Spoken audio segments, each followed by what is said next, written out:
¿Qué tal? Buenas tardes. Mi nombre es Jorge Luis Ojeda Barrientos. Soy médico del deporte y alumno del doctorado en Ciencias de la Investigación de la Actividad Física y del Deporte en el Instituto de Estudios Superiores de Ingeniería Educativa. La materia es genética en el deporte y el catedrático, el doctor Javier Eduardo Rojas Figueroa. Hoy les voy a hablar sobre un artículo y un tema importante que es la muerte súbita cardíaca, que es una patología, una entidad que afecta específicamente a una gran población, pero específicamente está muy relacionada con el deporte o el ejercicio y es definida como cualquier afectación cardíaca congénita adquirida que es potencialmente fatal, que puede acabar con la vida de manera inesperada. Parte de la definición es que la muerte debe ocurrir antes de transcurrida una hora de la aparición de los síntomas. Una vez que empieza a tener el dolor precordial, el paciente dolor precordial, dolor a nivel del brazo izquierdo, entre otros síntomas. Cuando se inician, a partir de esta hora, antes de esta hora es que se debe de desencadenar toda la patología o todo el cuadro, y esto se puede tratar por diferentes causas, desde taquicardias ventriculares, fibrilaciones ventriculares o patología eléctrica del corazón, así como también patologías no arrítmicas, que pueden ser mecánicas como obstrucciones de vasos sanguíneos, arterias coronarias, entre otros.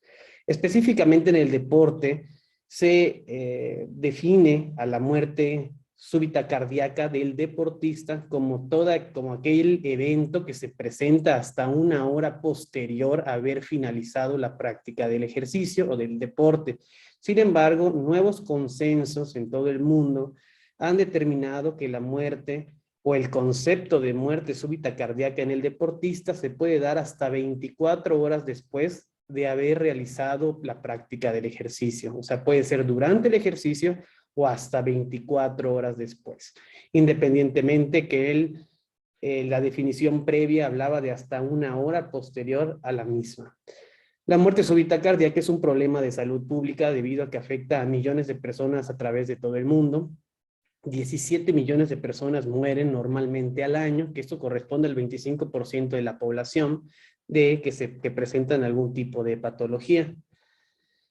Esta patología se ve muy presente en pacientes o deportistas jóvenes, lo que genera mucho impacto a la sociedad debido a que los pacientes jóvenes en teoría se encuentran sanos aparentemente. La supervivencia es muy baja tras un paro cardíaco, un paro cardiorrespiratorio, ¿verdad? Por lo que se debe de tener un buen programa de prevención para la muerte súbita cardíaca, ya que en los jóvenes deportistas, esta patología representa hasta el 80% de las muertes en pacientes jóvenes. La incidencia, por lo tanto, todo lo que hemos mencionado, se traduce que es un rango entre 0.12 a 13 por 100,000 deportistas al año que llegan a presentar esta patología. Hay muchas variaciones, ¿verdad? En relación a estudios y muchos resultados. Es un poco sesgado el resultado, pero se estima que la población ronda con relación a la incidencia en los números antes mencionados. También es conocido que el ejercicio físico es un gatillo específico para poder predisponer a este tipo de patología, en especial si el ejercicio es intenso, ya que esta es una patología que normalmente es siliente, lo que quiere decir que es que el atleta o la persona que padece esta enfermedad desconoce que tiene alteraciones cardiovasculares que generalmente son genéticas, estructurales, que únicamente se desencadena la patología cuando el paciente se encuentra realizando una práctica deportiva importante.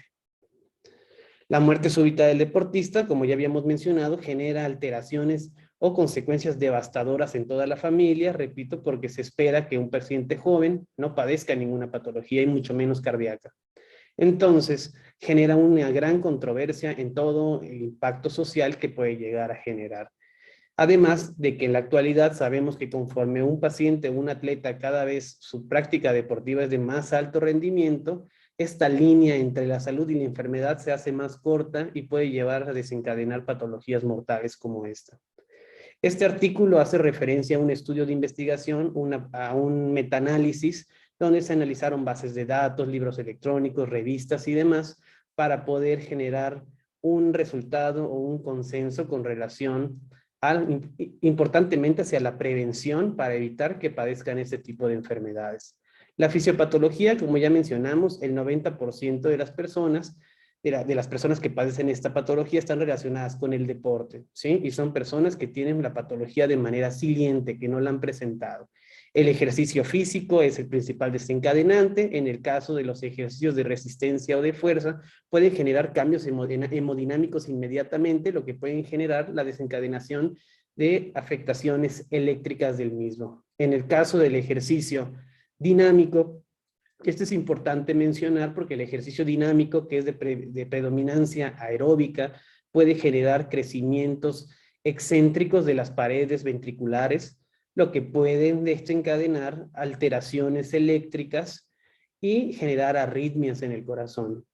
Como algunas de las patologías como el Wolff-Parkinson-White o el Long-Gannon-Lewin, que pueden generarse o pueden generar picos o alteraciones eléctricas, lo que genera arritmias, una mala contracción de las paredes ventriculares, lo que genera una arritmia mortal en los pacientes.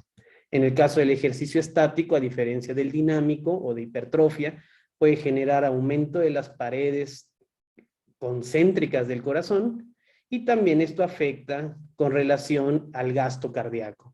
Y si el gasto cardíaco y las paredes se encuentran alteradas, lo mismo también se pueden generar alteraciones en la presión arterial, por consiguiente una sobrecarga del corazón, lo que puede conllevar a un paciente presentar patología eléctrica y lo puede conllevar a la muerte.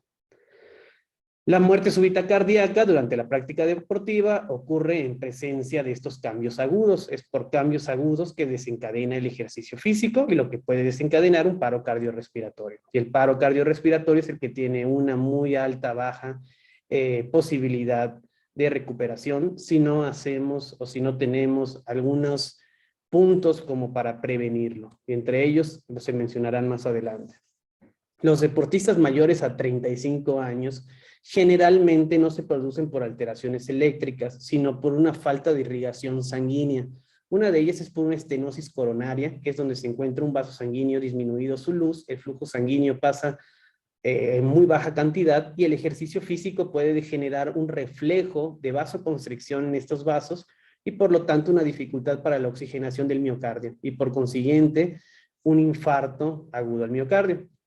En el caso de rupturas de placas, en aquellas personas mayores a 35 años general y que tienen una mala alimentación o por cuestiones genéticas, pueden tener placas de ateroma que se pueden arrancar durante la práctica de ejercicio y este también puede producir un espasmo coronario y por consiguiente elevación del segmento ST, que es una alteración eléctrica que es sugestiva e infarto agudo al miocardio.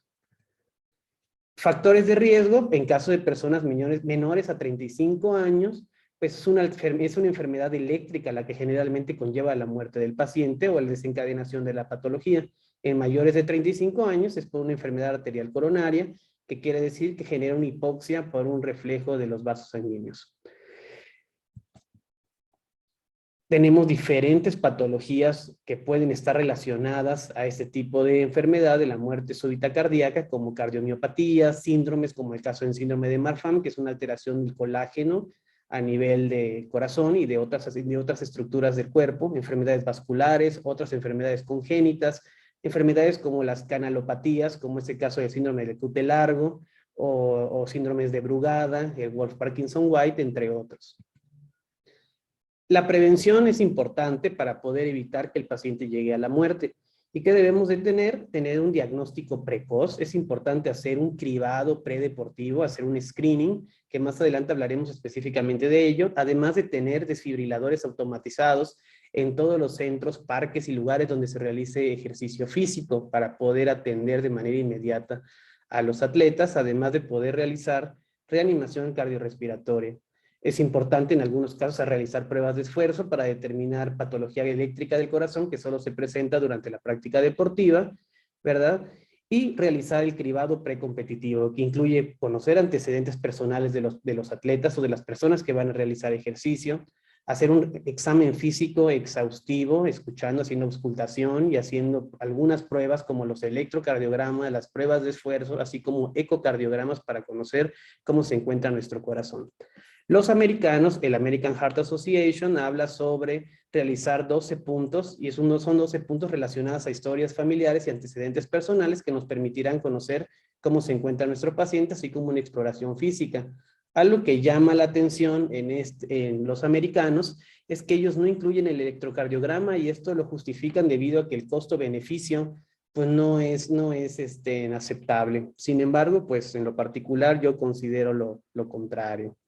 En cambio, los europeos realizan también una exhaustiva análisis del atleta o de la persona que va a realizar ejercicio, pero ellos, a diferencia, es que ellos sí incluyen el electrocardiograma y debe ser importante, debe ser realizado, así como la prueba de esfuerzo para poder determinar patología eléctrica del corazón, sobre todo si el paciente es menor a 35 años. Múltiples son las alteraciones eléctricas que se pueden encontrar, como ya mencionamos, en alargamiento del segmento ST, ondas Q patológicas, etcétera. Países de primer mundo como Canadá, Inglaterra y Francia hablan sobre la importancia de poder realizar una reanimación cardiopulmonar, ya que la supervivencia puede ser cercana hasta el 50% si lo realizamos de manera adecuada, y podemos realizar una buena cadena de resucitación. Tanto profesionales de la salud que se encuentran a cargo de atletas, o médicos de clínicas o de gimnasios, o que se encuentren relacionados a zonas donde se realice ejercicio físico, deben estar bien preparadas para poder realizar este tipo de reanimaciones. Además de poder contar con desfibriladores que lamentablemente en muchas ciudades en la actualidad muy pocos se encuentran en centros comerciales o unos cuantos en aeropuertos, pero no en gimnasios, no se encuentran en estadios, y la falta de ellos evita que podamos dar una atención inmediata, donde es un aparato que prácticamente uno no tiene que ser médico para poder usarlo y poder reanimar a las personas que puedan llegar a presentar este tipo de patología. Y aprender a realizar también un masaje cardiovascular adecuado puede ayudar a que sobrevivan las personas. Ya hablamos de una supervivencia de hasta el 50%, además sin deterioro neurológico, lo que es un porcentaje muy, muy alto para poder reanimar a los pacientes y reintegrarlos a su vida diaria. Existen múltiples tipos de entrenamientos que personas sin ser del área de la salud pueden realizar, como el BLS, que es el soporte vital básico, donde se enseñan técnicas adecuadas para la reanimación en aquellas personas que sufren alguna alteración eléctrica, como fibrilaciones ventriculares, así como el ACLS, que es un soporte vital avanzado, que es dirigido para médicos o especialistas o del área de la salud, para aquellas personas que requieren algún uso de un medicamento. Cualquiera de los entrenamientos que existen van a ayudar mucho a la prevención y evitar la muerte súbita de las personas. En conclusión, esta patología es una enfermedad que realmente es bastante frecuente, mata a millones de personas en el mundo. Se requiere todavía mucho estudio porque los resultados y la cantidad de personas que se sabe que mueren por esta patología todavía se desconoce un poco. Sin embargo, sí es importante seguir analizando, estudiando, buscar ventanas y oportunidades de prevención, porque los paros cardiorrespiratorios son muy complicados a la hora de la recuperación o la reanimación, y si no existe alguien o no está alguien ahí en el momento en el que sucede, las personas pueden sufrir la muerte. En cambio, si prevenimos, podemos evitar que una gran proporción de las personas que caen en paro cardiorrespiratorio lo lleguen a evitar. Y finalmente, podernos guiar de las guías que existen tanto los americanos como los europeos, aunque específicamente en lo particular hago otra vez énfasis que la escuela europea hace mayor énfasis en los estudios eléctricos del corazón, lo que debe ser tomado en cuenta, ya que la escuela americana o la AHA no los quiere tomar en cuenta o no los toma en cuenta debido al costo que este produce. Pero creo que el costo de la vida puede llegar incluso a ser mucho más alto que hacer un electrocardiograma. Gracias.